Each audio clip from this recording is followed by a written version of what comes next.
It's Maka Day! And welcome to my vlog! And for today's vlog, ayan, pag-uusapan po natin ang karakter ko or ang eksena ko na gustong mangyari this season 2. Baka naman kasi, di ba?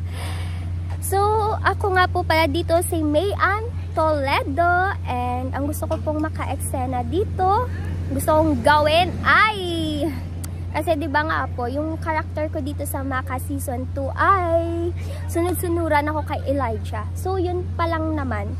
Pero ang gusto ko kasi talaga, yung inaapi-api katulad ni Zeph. Gusto ko apihin ako ni Madam Elijah or ni Shanti. Kasi alam niyo naman si Shanti pagdating sa mga kontrabida. Ayan, ang galing yan. Gusto ko yung inaapi, yung iiyak talaga ako. Yung parang ganito.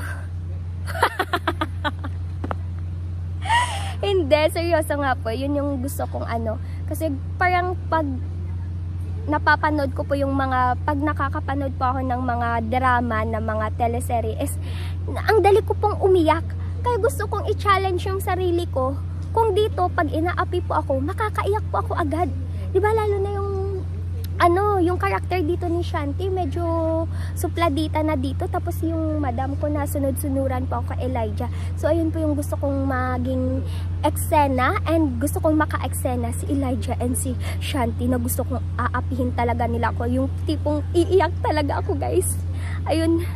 So, ayun lang po. Thank you for watching, mga kamaka! Don't forget to follow, like, and share our social media account, GMA Public Affairs and Maka. Thank you so much and blessed. Thank you so much. Jesus loves you. Thank you for watching. Bye!